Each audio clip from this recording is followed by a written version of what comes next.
Hello friends, Heidi here from Rain Country. God is good all the time. Well, I'm here for another herbal profile video, and it's also another one that I'm redoing from when I first started my channel well over 7 years ago, just to give you more information plus a better quality video. And this is on Feverfew, one of the very first medicinal herbs I started growing. And the botanical name is Tanacetum Parthenium. Just like many medicinal herbs, it's full of great volatile oils and flavonoids, but one thing that sets Feverfew apart and gives it its main medicinal properties is parthenolide. So that's where you're going to get a lot of the pain relieving, fever reducing, and so much more properties of this herb. It is a very easy herb to grow and can be a bit invasive considering it is not native to the US, but it's been in the US for at least a couple hundred years as it was brought over from Europe, much like the dandelion, for its medicinal purposes.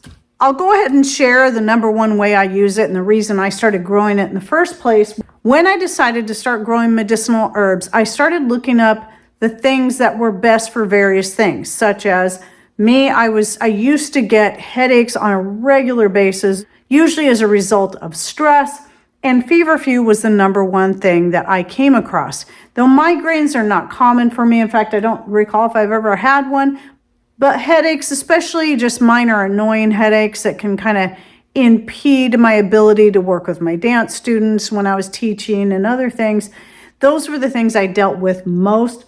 And so I decided to go with Feverfew and been very pleased with it. And it is one of the main ingredients used in my pain remedy extract, which I have a few videos out, but my most recent one is the one I recommend the most, which I'll link to down below. Because the way I make it now not only makes it taste better, but it just works great.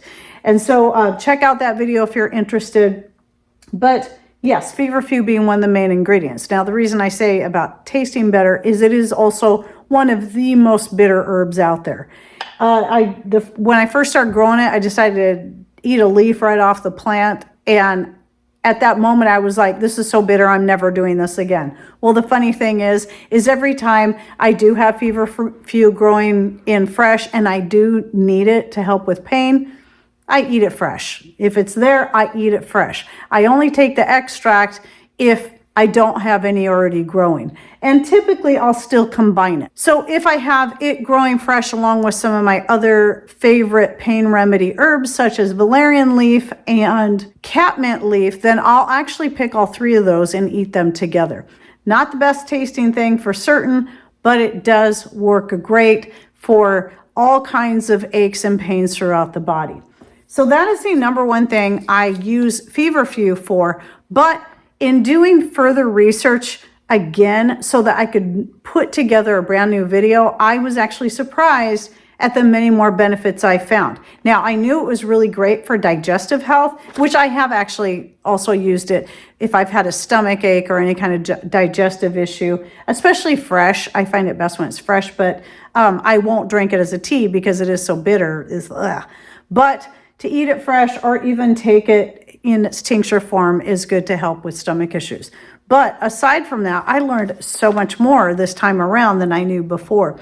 I will be linking to a couple articles. My two favorite places to go when I'm looking up herbs and doing the comparison are Dr. Axe, because he has a real nice layout, and then the NIH, believe it or not, because you can find, if you know how to look, articles, publications on the National Institutes of Health that will offer you all that same information you can find on the natural health websites, plus the scientific studies that were done on them. So a lot of people want to throw the baby out with the bathwater because the NIH also has a lot of propaganda and information that is not entirely true, but that doesn't mean it's all bad. So I always cross compare the information. I also do look on other sites such as medical websites and various other sites, compiling the information together and making sure everything matches up. I will be linking to Dr. Axe's article on this as well as that NIH publication I was telling you about.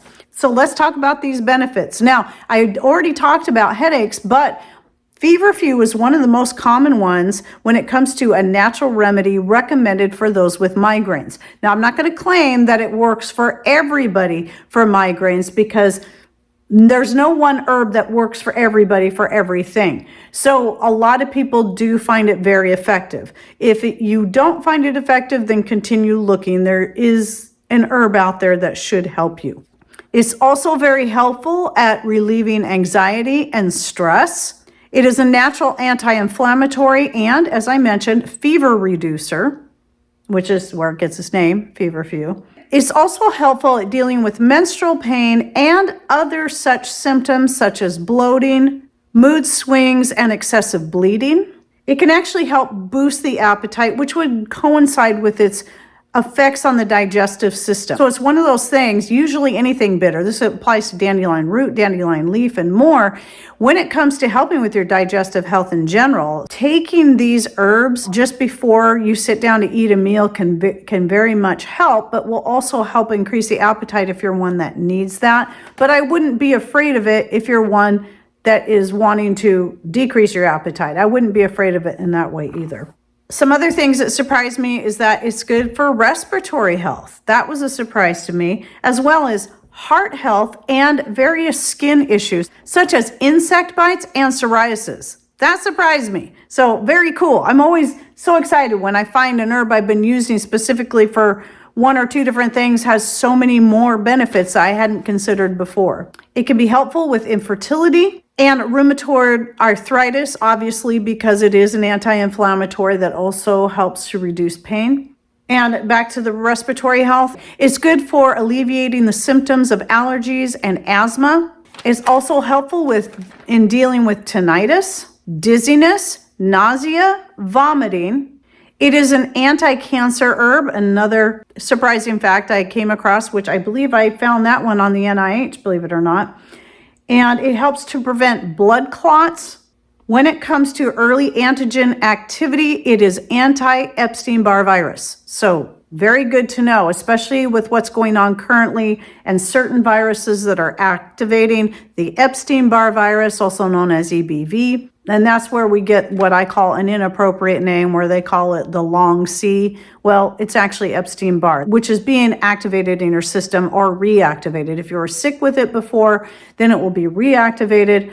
And if you've never been sick with it, but you're most likely a carrier, since 98% of all adults are carrying the Epstein-Barr virus, then that particular virus, this newer one, will activate it. And that's what causes the body fatigue that goes on for months and months. That's what that's from. So I mentioned making an extract out of it. That's my favorite way. I have made capsules out of it by powdering it, though you can take it as a tea, and some people have.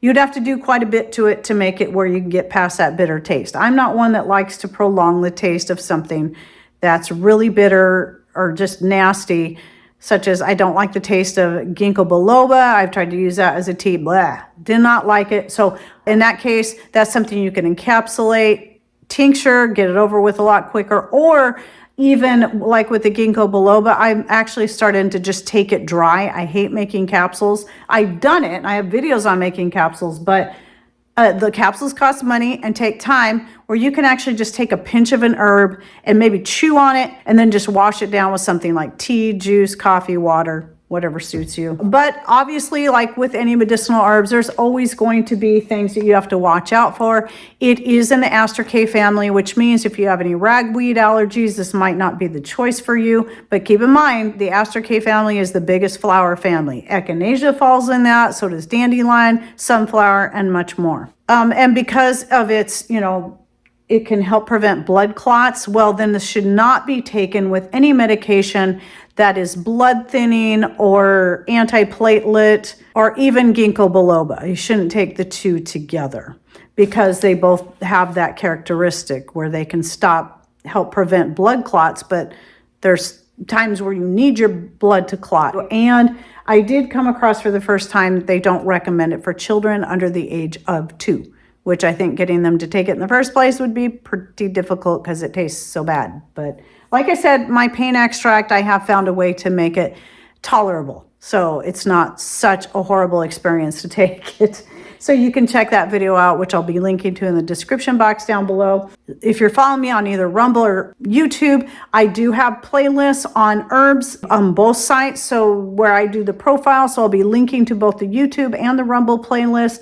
I hope you enjoyed this video. Any thoughts, ideas, share with us your experience. If you've ever used Feverfew, how you've used it and what it's helped you with. Comments like that can be very helpful at other people understanding its benefits and reading real life stories that it actually can work for some people. So anyway, thanks for watching. Take care and God bless.